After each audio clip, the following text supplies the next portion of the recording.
Okay.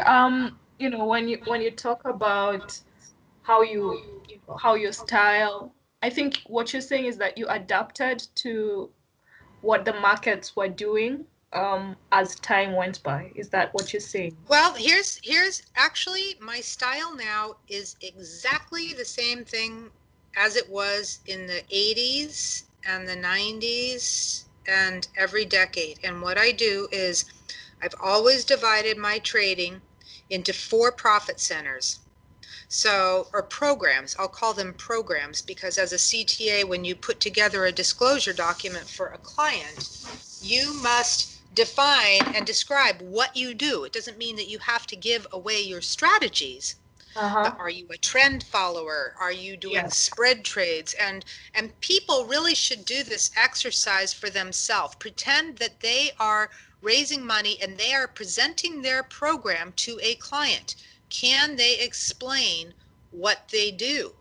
That it's a consistent program with an edge, and this is how they're going to make money for the client. So a simple answer would be a trend following system or a volatility breakout system. I mean, those are very simple answers. So my program is the first bucket is trading S&Ps because I traded them the very first day they were listed, and I felt like I always had a good handle on that. And when I first went upstairs, and again, we didn't have charts, every 5 minutes I would write down the ticks, I would write down the trend, I would write down the price of the bonds, I would write down the price of the S&Ps, and I would do this all day long, and I'd sort of draw out a little line chart as the day progressed. And so I got to know it so intimately that, I mean, it was just, it's always been my best market.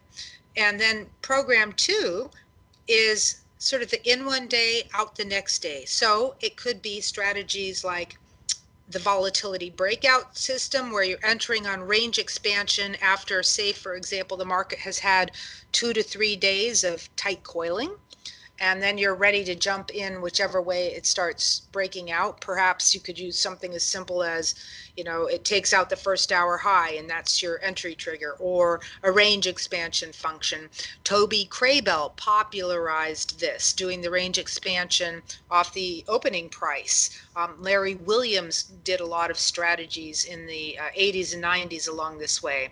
I also used the 2 period rate of change, which I do every day on the daily charts, and this Taylor approach. Okay, a buy day, sell short day, which is really saying if you're in an uptrend, you wait for a high or low day, and then that sets up a buy day the next day. It's not a Mhm. perfect science, but that was my program too. Pretty much a holding time of 1 to 3 days. And then program three um, were my trades based off daily and weekly charts. So if you had a 2 month long triangle formation, and it broke out, perhaps you could put on a position and hold that for 2 to 3 weeks. So they were more position trades. Some would be held for 2 to 3 months. And then lastly, I had program four, which was something that couldn't necessarily be quantified because I do a lot of modeling and I do like to try to quantify, where I have an edge. But, um, it might be a seasonal trade. It might be when the put call ratios got really extreme and the sentiment got extremely bearish or extremely bullish. I'd go in and buy a lot of call spreads or puts, things along those lines. Or perhaps there was a stock, that was totally capturing everybody's attention and super heavy volume and was offering a unique opportunity. Well, I would want to give myself freedom to play that.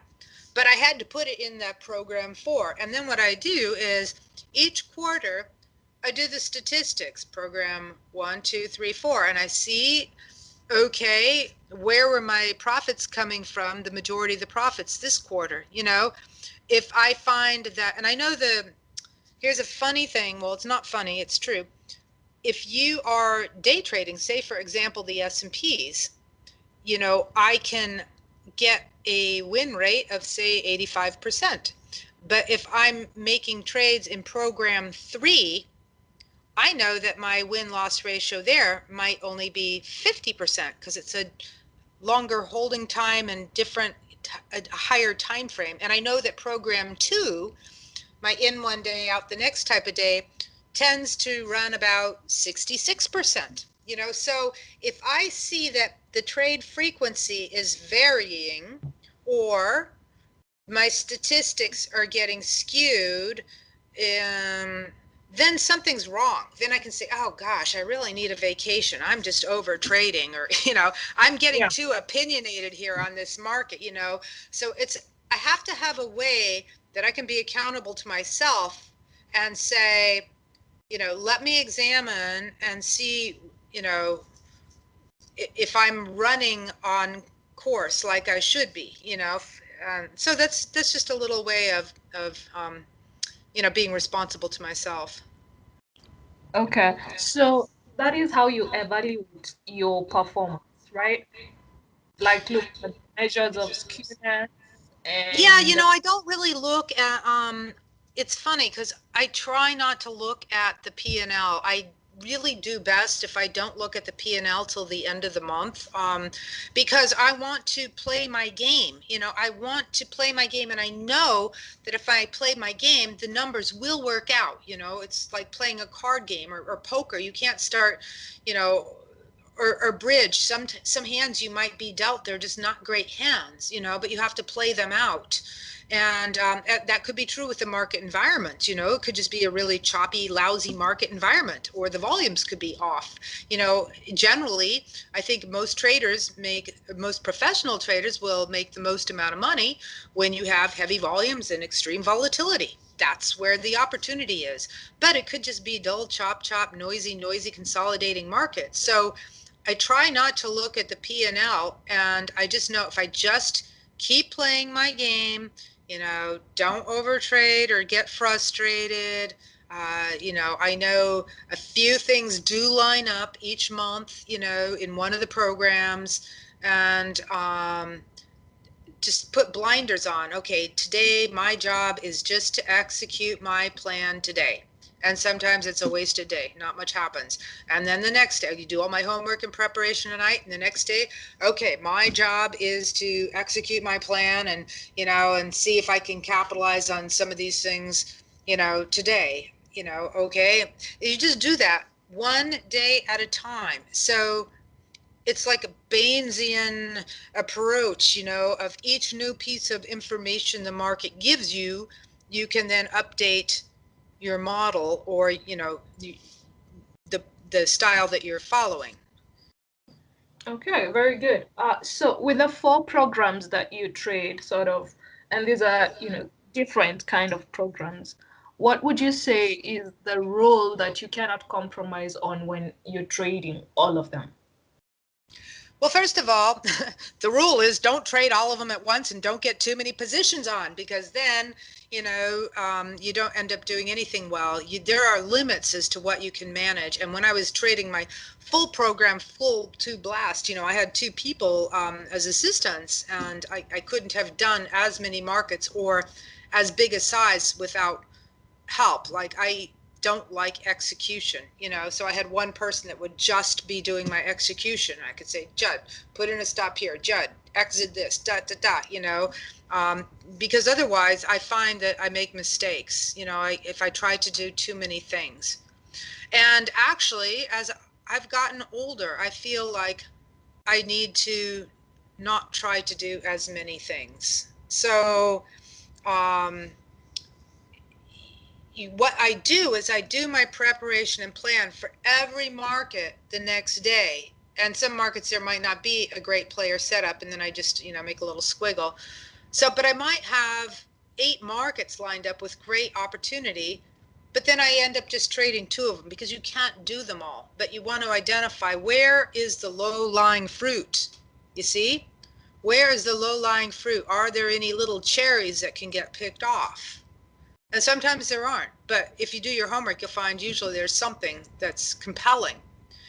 And then the S&Ps, I just am really aware of levels, okay, what are the levels to the upside that we could trade to? What are levels to the downside that we could trade to? What is realistic? Am I expecting a little bit of consolidation, a little bit of rotation, or are we poised to, do a new markup? So the S&Ps, I always try to keep an open mind. There's periods where I do really well putting on a trade in the first 15 minutes. Actually, I like trading before the market opens because the DAX leaves a really pretty nice rhythm. And sometimes you can almost trade the S&Ps off a pattern in the DAX. But then there's other times where I feel like I do best if I wait for the first hour to pass. So I don't have any hard and fast rules other than don't get too many positions on. And then the only other thing would be there's periods where I feel like, okay, I'm pushing it. Either I just have had some really great, fortune in capturing stuff, or I feel I'm starting to overtrade a little bit. And, about once every 2-3 weeks, I hit the flatten button, It's just like, I'll have like too many things going on. I'm like, okay, let's flatten everything. And then I assess and regroup. I said, okay, I know I'm locked in everything here. I really liked that copper. I'm going to put that back on. I try not to do that because you have horrible slippage and bad vig when um, you do that too frequently. But it's a really good mechanism every once in a while to prove to yourself that you are not married to any one position or market or one side of that market. Just prove it. Just flatten everything and just prove that you're not married to anything. So, Mm. I really love how you respond to these questions. I ah, think before we get to the psychology bit of it, the psychology bit of trading, you have interacted with a lot of people in your trading journey. You have hired a lot of assistants and interns. Have you impacted them in have they become traders, successful traders if they have? And, you know, because I know trading isn't for everyone.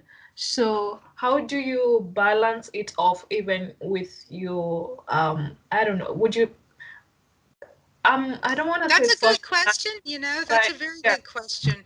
Um, I would say that uh, none of the interns, pure interns that I've ever had work for me, went on to become successful traders, but honestly, most of them didn't aspire to be a successful trader. They enjoyed it, um, they were good at it, but it wasn't going to be the road for them. And I mentioned 2 or 3 of them in the book who went on to do really interesting, fascinating things, but I don't think that trading was their calling. It was just an enjoyable excursion for them to do for a year or two out of school. Um, the I had 3 people work for me with my fund that I can tell you one is not in the business anymore, although he was, I think, one of the best traders that I've seen. But he had 2 kids and he had a family, and um, without the safety net of a lucrative paycheck, because I gave everybody a percentage of the profits. I think he felt instead of trying to make it on his own, actually he and another fellow had left and tried to form their own fund, and it just wasn't very profitable. So he went on into another different business. Um, Nigel, who's in the book, still trades. He doesn't have any children or any family or any responsibility, and he has the luxury of doing that. And he has money set aside that he can do that with. And he is 100% mechanical. So what he does works for him. Um, and then I had 2 people work for me that were already, they had been on the trading floor for years and were off the floor. I know that they do their own thing and still trade. So uh, That's a mixed question. You know, I would say none of the young people that worked for me went on to become traders, but I'm not sure that they aspired to either. You know, one gal, she was so smart. You know, she hadn't even finished college, but she could do math like, you know, 10 times faster and better than I could. She was just a genius. Um, but she, you know, ended up being in a relationship, and now she has a baby, and you know, she just chose to do other things with her life. I mean, she has a job, but you can't necessarily do those things. You know, if you're a female and you want to start a family, you're not going to be a full-time trader. It's tough. It's very, very, very tough. Your job is to be a mommy. So I did have a kid, but I was really fortunate because my husband was Mr. Mom. So he did the grocery shopping, he did the cooking, you know, and I did the trading, and I would not have been able to do everything that I did without having a partner help carry the weight on some of those other tasks in life. So that's really important. You need to assess your support network, you know, if you have other people in your life. Yeah, that's true. And in the book, you talk about, an effective way of developing and training traders. Can you explain about the OODA loop a little Oh, bit? yes. That was a little experiment that I did with, I have a friend who was up at MIT, Andrew Lowe, who's been a teacher up there for many years in finance, and Brett Steenberger was also friends with those guys. So we did a project trying to assess learning, and if you can teach people to learn, and if there were certain personality traits among the winning traders versus the losing traders, right? Wouldn't everybody love to know that?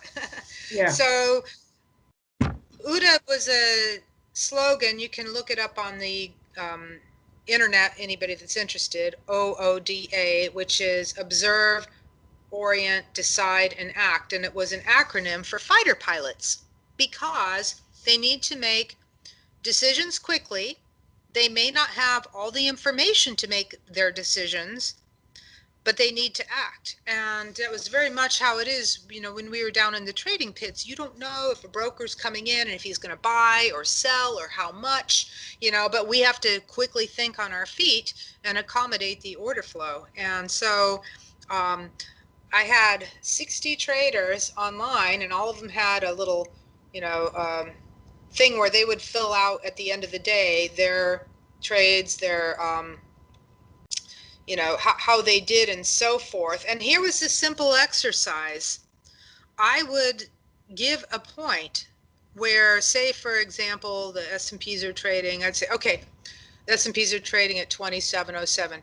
You have a buy stop at 2710.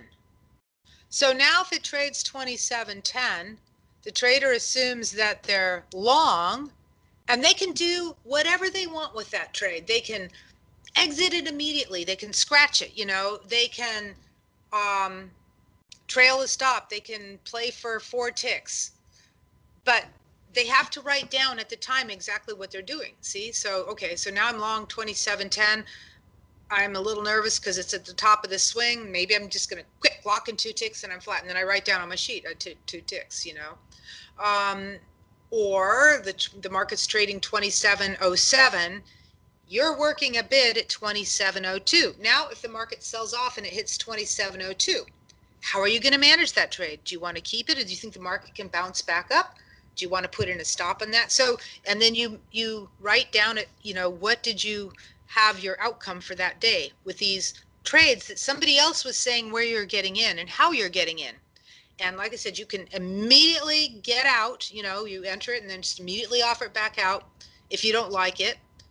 But you do 10 of those a day, you know, or 8 of those a day. And it forces you to learn on the spot, you know, manage the trade. It increases the intensity. You're watching the tape. You're completely engrossed in the market and the action. It's better than a video game, you see? And so you do that for 2 months, and I guarantee anybody out there would be a better trader. You know, I should put together a program one of these days like that just for kicks. But you know, it's still a lot of work and time and energy. So we did several experiments, and we did find that in terms of emotional composition, that there was an experience bias. Like everybody, when they're in the markets for 1 or 2 years, of course, is more adrenaline, more emotion, more uncertainty, more anxiousness, and a lot of different things. But then you take somebody that's been trading for 20 years, and it's like, you can put a heart monitor on them and like make them do 100 law, and they're not even going to blink. It's just like you just get desensitized to everything. And then that's what also makes you a better trader, is you don't make decisions out of an emotional component, and you've probably learned where you're going to have cognitive biases as well that could trip you up. But so it was an interesting thing. I couldn't say at the end of it what type of person would make a better trader or not, because the newer traders were, a lot more emotional and sensitive, and that's just the way it is. So how do you get around the cognitive biases in your decision-making process? That is so important, because there's been so much awareness in the last 10 years of all these cognitive biases. There's some really hysterical memes if you go Googling on the internet, and see the pictures on, hindsight bias, confirmation bias, all these things. I would suggest that everybody read up on them. Oh, and then the best is the bias. Oh, but none of those things refer to me. you know, of course I know what hindsight bias is, but I never do that. So it's very funny. The best thing that you can do is have a consistent process. And even though it's extremely difficult to create a mechanical system that's going to make money, if it were possible, everybody would be doing it. So it's very difficult. But you can still model things and see where there's an edge, and then treat your trading as if it is a system. And it, it there's flexibility in the rules, and there's gray areas and so forth, but you need to really strive for one consistent style that you practice. And I don't care what it is. It could be a market profile, and by George, you're just going to do the profiles every day and the value areas and calculate the little statistics and things. You can do that, or you are strictly going to be a breakout trader and, wait for little chart formations that meet your specific criteria. But you need to treat it as a specific system. A wonderful exercise for people is to, at some point in their life, trade a volatility breakout system. There's many of them. It's easy to create. They will all have a very small edge, probably not enough to make a living, but you will make money over time with them. And the wonderful thing about them is that they have very hard and fast rules. They're not comfortable to trade. I personally despise trading them, but I have learned a lot from trading them. And, if you could approach your business like that, I think everybody would be a better trader for it. All right. As traders, we tend to sometimes think too much.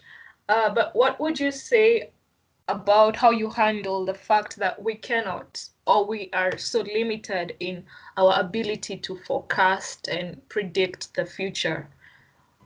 I don't think you have to predict the future. This is not about predicting the future. I don't think anybody can predict where a trade is going to go, but you can assess pretty easily if you're in an uptrend or a downtrend, or if there's a pullback in that trend, or what the weekly charts look like, or if you're, radically oversold in terms of sentiment. I mean, these are sort of basic technical things that every trader should be familiar with. So, I don't know. What was the rest of your question? You've answered pretty much. that Okay. we cannot predict the future. That's okay. So I think the second part of that is patience. I think that people underestimate the patience that it takes to wait for a real recognizable signal. And your best signals are going to come when there's an increase in volume, or let me say your best opportunity or your best pattern. And I can sit here all day long watching, waiting for one recognizable trade and then make that trade.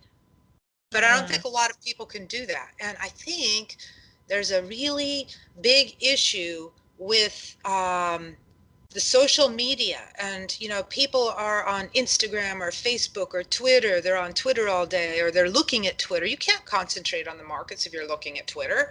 I mean, I think I've made like 20 tweets in my entire life, but I started to make one or two funny ones because I was really bored the other day and I put in a funny one and I don't think everybody got it. I don't think anybody got it. it's it's 49 in total. I just checked your Twitter. It's 49 tweets.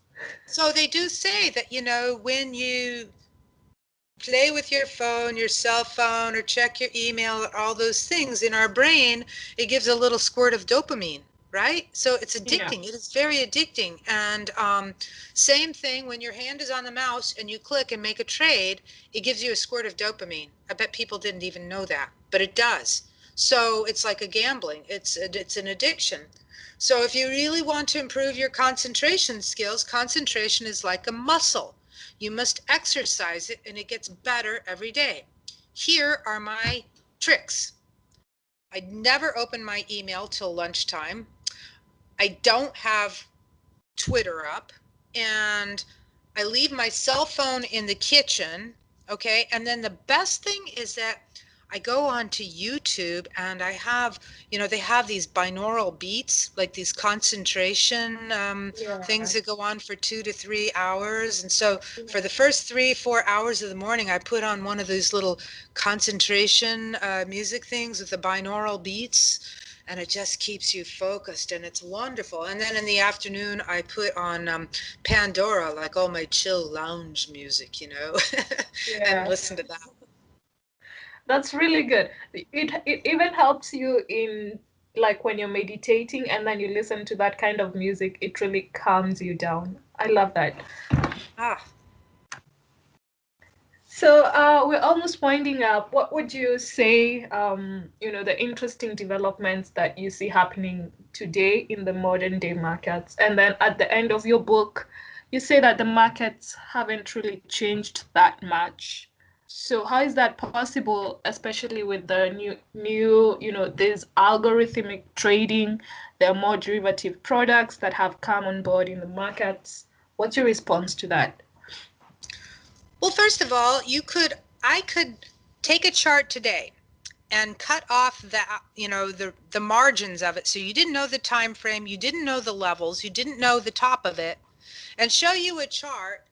And I could show you a chart from 20 years ago, and I could show you a chart from 40 years, and you would not be able to tell me which one was the one for today, assuming it was like a liquid market that was trading. I mean, the patterns are the same, and a Yeah. lot of times there aren't patterns, there's just a lot of noise. People have to recognize that. It's really learning to discern when to stay out of the noise. I have some good examples in my book, and you can see quite clearly. Doesn't matter if it's in the 90s or in the last 5 years. There's periods of noise and there's periods of exceptional opportunity.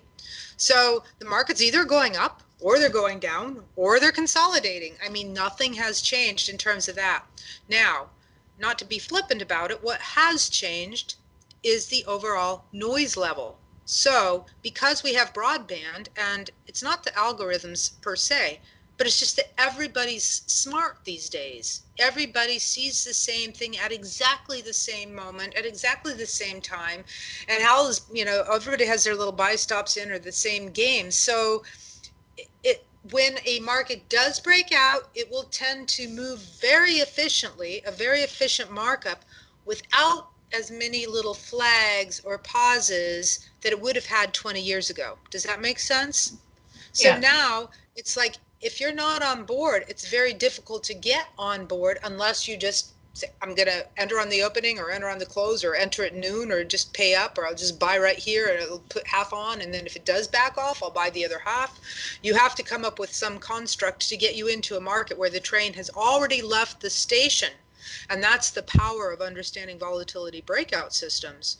And conversely, because you have so many different players, you've got commercials, you've got the Fidelity, hedge funds, you've got multi-billion-dollar hedge funds, you have the algorithmic trading, you have so many different entities out there on different time frames, that's what really creates the noise. I don't think the algorithms have changed the game for me. I'm not trying to trade 1 minute bars. If anything, you need them to provide liquidity. In the old days, everybody used to accuse the specialists or the brokers or the floor traders of running stops, and now they'll say, oh, well, the algorithms ran them. You'd be grateful for those algorithms, because it'd be really difficult to trade if they didn't provide the liquidity that they do. And a lot of algorithms are execution order algorithms. So for example, let's say a fund wants to buy 100 million shares of a particular stock. It'll set an algorithm to do the execution, like a VWAP routine, or, if I was trading, as a CTA and I wanted to buy 300 coffee futures, which isn't necessarily the most liquid market, I would say, I want you to buy 300 coffee futures over the next 10 minutes. I want you to buy 5 on bid, 3, 2 seconds afterwards, 23 contracts, on a buy stop. Like, you just mix it all up so nobody can detect what your order is, and it gets you an average price. That's really the whole object is of an algorithm, to get an average price for executing a large piece. Now, there's also strategic algorithms that are running, little patterns as a human would, right? So they can detect a breakout. That's all they're doing. Just pretend they're a bunch of little humans running around. They just don't make stupid mistakes like we do. Yeah. Um, you know, so many people take for granted gratitude. And I want to read an excerpt from chapter 12 of your book, trying to keep the ball in play. You say that there's nothing more maddening than to lose one's short term memory and cognitive functions. This is what happened to me during this time. I learned to be grateful for every healthy day. Gratitude is a key ingredient of success. It means that even when bad things are happening, you always have something to focus on.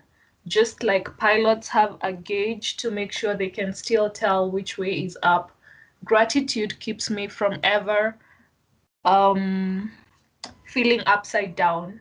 When you're trading in the markets, you have to have a separate source of happiness to know that there's still wonderful things around, most of which do not require money. It's easier to take risks when you remove your personal happiness and well being from the equation. And then you say gratitude leads to optimism, and a positive attitude is 90% of the game. I find that so profound. And can you just wrap things up with that, as we Yeah, conclude? you're there was a period where I had a severe immune deficiency function, and I was like about 2 years I was basically lying on my back. I couldn't hardly move. So I recovered from that, but that was where I lost my short-term memory, and a lot of it was just very, very frustrating. I couldn't even add 2 plus 2. And so once I was able to be a normal human being again, you're just so grateful for every day, because you know how bad it was. And this is like when my daughter was 2. I couldn't even go outside and play with her. And you, you know so after that, you're just you're like, thank you God, just you know and give thanks everywhere, every day. It's funny, because I grew up in a family of strong women, and my mom is always the type that would say, you can see the glass is half full or you can see the glass is half empty. You can make lemonade out of lemons. Every cloud has a silver lining. I mean, I just grew up in a family like that. So, um, my mom would preach to us, if you put a negative thought in your head, it will come to fruition. So Yeah. just being really aware of those things. And so it also puts it in the context that, yes, trading on one hand is my life because everybody I know is in the markets. It's what I love. It's my passion. I enjoy talking about it. And I could sit in front of my screens 24/7. But on the other hand, it's a game. It's a game, and when I walk out of my office, the game is closed. You have to remove yourself from the game, and your sense of worth has nothing to do with if you're profitable or not. And I think that's a very difficult thing for many people to get their hands around, especially when you're first starting out, because we like to think we're smart. You work hard, you want to be rewarded for your efforts, you put in the time and energy, and you should have something to show for your productivity. And the markets are not that way. It's like there's a random person up there like mixing things up on purpose to trick you. And so you can't take it personally. If everybody read this book and saw all the terrible things and the mistakes that I made, and uh, trust me, they wouldn't feel badly at all because I've made every mistake in the book, and it's very challenging. It's a very challenging business. So you do it first because you love it, and then, like anything in life, if you enjoy it, eventually the consistent profitability uh, improves. So, and then All you're right. grateful. Yes, then your gratitude is like, yes, yes, thank you, I did it. Yeah. And I think the best thing is to be grateful first to yourself, and then, you can appreciate everything else that you see around. Um, I never asked this to anyone before, so I'm just gonna throw it out to you. Um, do you find that your social life revolves around your trader friends, or you have a separate social life outside of your work? My social life has always been my trader friends. For example, my first husband, he had been on the trading floor, and my husband now, Damon, he used to be my first S&P broker. Like when I was doing the S&Ps in 1990, he would take my orders, and he was just a business contact for 15 years before we even actually went out. And so I think it's been very helpful having always a spouse or a partner or mate around. But I was single for 10 years and I didn't really date, but I had, my two partners like I had in my hedge fund, the two people that worked for me, and then we would always also have one or two interns. And it was fun, we would all go out to dinner together. We would all like have barbecues together. So yes, that was your social life. It was a lot of fun because traders are very interesting people. Everybody has such unique personalities, and most of them have pretty good senses of humor too, which made it even more fun. But I also have always, had the horses. So, I'd always have a trainer that I worked with, or, one or two people in the horse world. And then I always had a best friend at the gym, my trainer at the gym. And Mr. Bill, there's a whole chapter in the book devoted to Mr. Bill and the lessons I learned from him. So, that pretty much sums it up. I've never really had a girlfriend that I could say, hey, let's go out and have coffee together. And I don't go shopping. I just order everything on the internet. Or when they didn't have the internet, my husband, I swear to God, my first husband, he would run out, and if I was going to go speak somewhere, he'd go buy me my nylons because I hated going into stores. So it worked. Somehow it worked. You're somewhat similar to me. I don't know, maybe one day I'll come and ride your horse. I don't know, we'll see.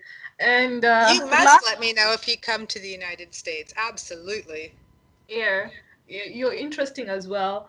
I love your humor. You might not see that you have it, but you do.